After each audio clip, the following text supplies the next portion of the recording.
Hello student, एक बार फिर से आपका मेरे चैनल पर स्वागत है।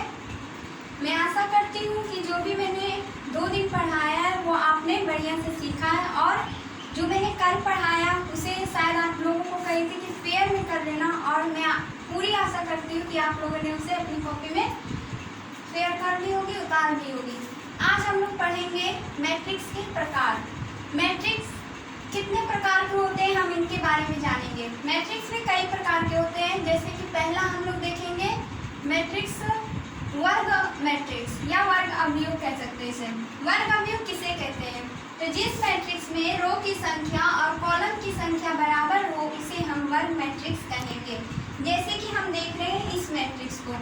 इस मैट्रिक्स में देखते हैं एक रो दूसरा रो, 2 रो हो गए और 2 कॉलम हो गए, तो इसे हम लोग ऐसे मैट्रिक्स को कहेंगे वर्ग मैट्रिक्स या वर्ग अवयव कहते हैं। जैसे कि मैंने सूचित भी कर दिया, m बराबर n।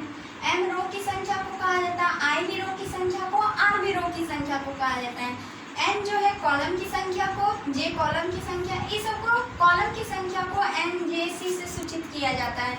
तो अगर रहे कि m बराबर n, एग्जाम में देगा ऑब्जेक्टिव में, अगर कोई मैट्रिक्स m बराबर n है तो बताइए कि वो किस अवयव है या कैसा अवयव है, तो हम उसे कहेंगे वर्ग अवयव। अगर रो की संख्या और कॉलम की संख्या बराबर हो तो उसे हम कहते हैं वर्ग अवयव। दूसरा आते हैं क्षैतिज अवयव। अगर रो की संख्या कम हो तथा कॉलम की संख्या क्या हो, अधिक हो, रो की संख्या कम हो और कॉलम की संख्या अधिक हो तो उसे हम लोग कहेंगे क्षैतिज अवयव।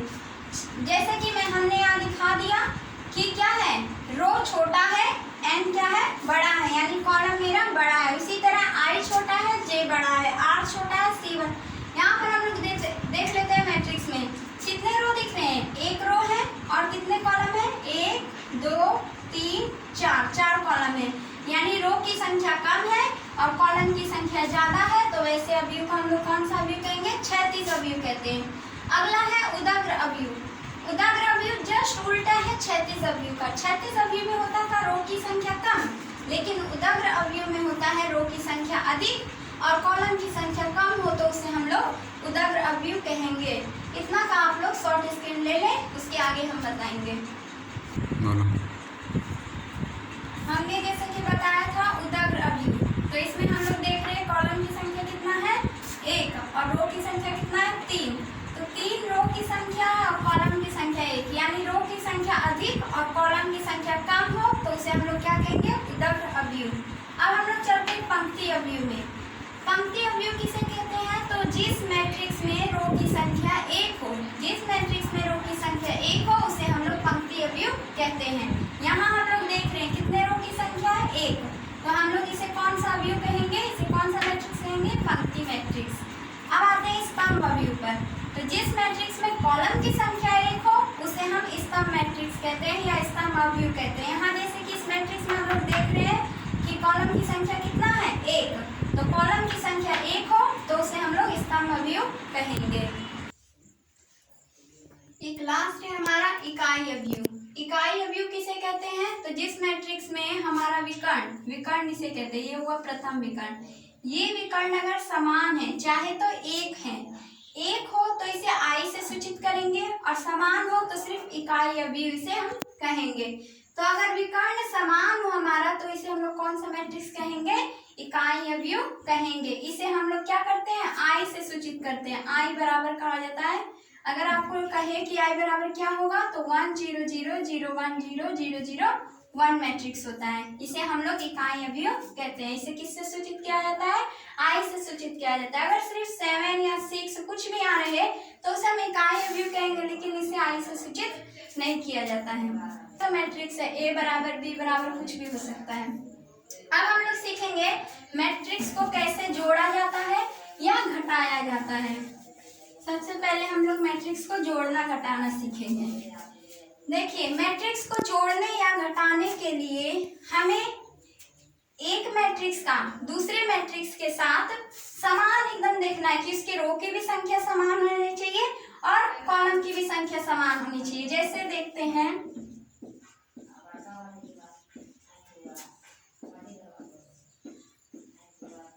अगर कहेगा क्या ये मैट्रिक्स जुटेंगे, तो ये मैट्रिक्स नहीं जुटेंगे। क्यों? क्योंकि हम देख रहे हैं इसमें कितने रो हैं, 1 2 3, लेकिन इसमें कितने हैं, 1 2, 2 ही रो है, इसमें 3 रो है, तो ये मैट्रिक्स नहीं जुटेंगे। जुटने के लिए इसमें भी 3 रो होने चाहिए थे। अगर ये इस तरह का हो तो ये आपस में जुटेंगे। उसी तरह अब कॉलम चेक करेंगे, 1 2, 2 कॉलम है, और इसमें भी देखते हैं 1 2, 2 कॉलम है, यानी कि अगर 2 कॉलम है, इसमें भी 2 कॉलम है, तो ये आपस में क्या होंगे, जुटेंगे।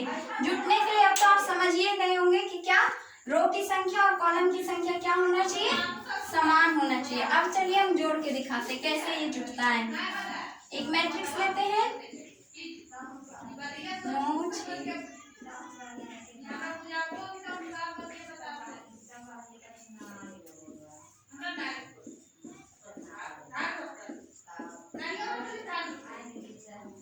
अब यहाँ देखेंगे कि पहले मिलाते हैं कि क्या रो की संख्या दोनों में और कॉलम की संख्या समान है। तो इसमें कितने हैं, 1 2 3, 3 रो है, 1 2 3 रो इसमें भी है, रो तो समान हो गए। कॉलम देखते हैं, 1 2 3 4, 4 कॉलम है, इसमें देखते हैं 1 2 3 4 कॉलम है। तो क्या हो गए, रो और कॉलम की संख्या दोनों में समान है, इसका मतलब ये जुटेगा। अब हम लोग देखेंगे कैसे जुटेगा। तो इसका पहला रो पहला कॉलम इसके पहले रो पहले कॉलम के साथ जुटेगा। जैसे 6 4 कितने हो जाएंगे, 10। अब ये इसके साथ जुटेगा तो 7 3 10, फिर ये इसके साथ जुटेगा तो 8 8 कितने हो जाएंगे, 16, फिर 1 और 9 जुटेगा तो 10, फिर 9 और 4 जुटेगा कितने हो जाएंगे, 13, फिर 6 3 कितने होंगे, 9 7 2 9 हो जाएंगे, 4 1 कितने होंगे, 5। अब यहाँ देखेंगे 4 4 8 हो गए, फिर 3 8 11 हो गए, 2 और 9 11 हो गए, और 3 कितने हो गए, 6। इस तरह से हमारा आंसर हो गया तैयार। ये हो गए हमारे आंसर। इस तरह से हम अपने क्या करेंगे, कॉलम या रो को जोड़ेंगे। अब देखेंगे कि हमारे एग्जाम में क्वेश्चन कैसे देते हैं। तो दिया हुआ रहेगा A बराबर कोई मैट्रिक्स है और B बराबर कोई मैट्रिक्स है, दिया हुआ इस तरह से। अब आपको कहेगा 2A प्लस B निकालें, 2A प्लस B निकालें। तो हम क्या करेंगे, 2 यहाँ क्या चीज में है, गुना में, इसको गुना में ही रखेंगे, मैट्रिक्स को लिखेंगे। A में कितना है, 3 2 6 7 8 9, प्लस का चिन्ह डालेंगे। B में कितना मैट्रिक्स है उसको लिख लेंगे। अब हम लोग क्या करेंगे, पहले हम लोग जानते हैं कि गुना का क्रिया होता है उसके बाद प्लस का होता है, तो 2 का पहले क्रिया करेंगे क्या। अब ये देखिए कैसे गुना होता है, तो ये हर एक के साथ, हर एक नंबर के साथ गुना होगा, इसके साथ भी, इसके साथ भी, इसके साथ भी। तो 3 दूनी 6, 2 4, और फिर 6 दूनी कितना हो जाएगा, 12, 7 दूनी 14, 8 दूनी 16, और 9 दूनी 18। ये हो गए। अब इसको जैसे का तैसे लिख लेते हैं।